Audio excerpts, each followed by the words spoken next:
The Society of St. Vincent de Paul is a Catholic lay organization whose members seek to grow spiritually and to serve the needy and suffering. The foundation of the Society is very simple. It relies on local lay volunteers drawn from every ethnic and cultural background, age group, and economic level, organized into small, typically parish-based groups called conferences. These people, called Vincentians, deliver assistance and comfort to people in need. The mission of the Society is as follows. Called by baptism and inspired by gospel values, the members of the Society of St. Vincent de Paul seek to grow spiritually and to serve the needy and suffering in a spirit of justice and charity. The Society of St. Vincent de Paul was founded in Paris, France in 1833, where a young Frédéric Ozanam and several other college students were debating the truth of the Catholic Church. Frédéric and his friends were challenged to prove that their church was dealing with the social problems of the day. Frédéric's response was one of action. With his friends, he formed a new society modeled after the great French priest, St. Vincent de Paul. Like Vincent, they sought out the poor, sick, and neglected who had no one to care for them. They went to Sister Rosalie Rendu, a daughter of charity, who mentored them and led them to the homes of the poor, where they brought food, clothing, and most importantly, friendship. And through this beginning was born the Society of St. Vincent de Paul. 13 years later, in 1845, the Society of St. Vincent de Paul began to form in the United States. The first parish conference was established in St. Louis, Missouri. From this initial meeting, the Society spread quickly throughout the country. In parish after parish, in city after city, the Society grew. Much of the early work of the Society focused upon the needs of struggling immigrant groups. But the work of the Society was far-ranging from the beginning, as each new conference assessed the needs of people in their own community, and then set about meeting those needs in a way they do best. Hello! How are you? Okay, how you doing? Today, the Society continues to serve the needs of the poor on a one-to-one basis. It also serves through many special works, such as the familiar thrift stores that provide furniture, clothing, and personal goods for people in need. Prison ministry provides help for the incarcerated. Food pantries and soup kitchens give food to the hungry. Medical and dental clinics provide health care for many of the underserved. It is said that no form of charity is foreign to the Society. And yet, the Society is facing many challenges for the present and the future. As we experience a decrease in the role of the government to deliver assistance to the poor, there must be an increase in the role played by others. And notably, it calls for an increase in the role of the Society of St. Vincent de Paul. To meet these challenges, the Society has launched a strategic plan which sets new goals to enhance the scope of its work, including the formation of new members. We want to increase our membership through conference revitalization, striving for diversity in age, race, and ethnicity.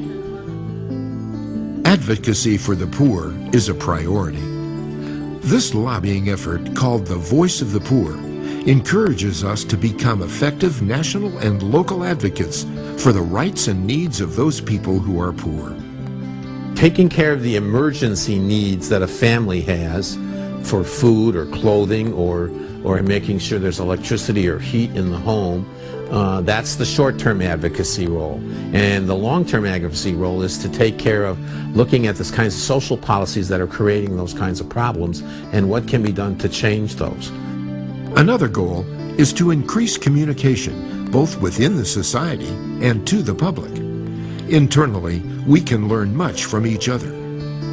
Communicating externally will help tell our story and attract new members and support. Collaborating with other organizations of goodwill is another priority. The Society seeks to work closer with other Catholic organizations and other agencies that serve the poor.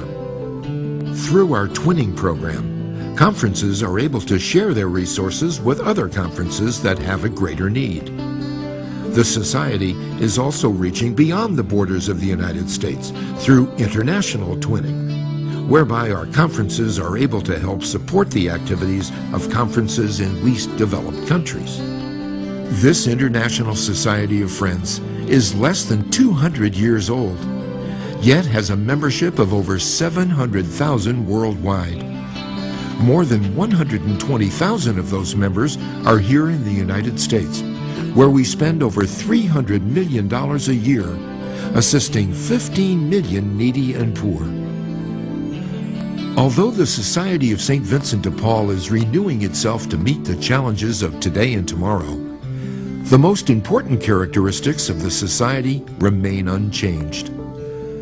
The Society provides an opportunity for women and men to grow in holiness, to become a community of faith, and to serve those who are suffering and poor. Prayer and reflection is very important in the conference life because it centers everyone. It keeps everybody focused on why we're there. The reflection of the spiritual reading brings back to our Vincentian spirituality why we're doing the work we do and the impact that we have on the people we serve. So it brings it all back to our Christian faith and our sense of being a Catholic. That's our way to live out, put our faith into action. So the prayer is the basis for that. The action is the service that we're doing, so it brings it all back with the reflection. Home visits are the core of Vincentian service to the poor, providing both material and spiritual assistance. You're able to see actually how the people are living, what kind of problems they actually have, and what the need is that they have. And unless you are visiting them and making contact with them, that is really the only way you can determine that. Many times they just need someone to listen or someone to talk to. Many of them are lonely, and so we as Vincentians can bring other things to these people. They might just want to pray sometimes. So those are some of the things that we can bring to them. Vincentians constantly strive to see the features of Jesus Christ in the poor. When we visit our families, we truly find the presence of Jesus, but we also know that we are evangelized by our families, by our friends, that we have grown closer to our Lord by service to our neighbors. Some way, somehow, our Lord being there with us, we can actually see Jesus present in these families, and some way, somehow, they'll see Jesus in us. And it's so important to recognize how much we can become closer to our Lord by loving Him and our neighbors. Because in the poor, Vincentians see the face of Christ.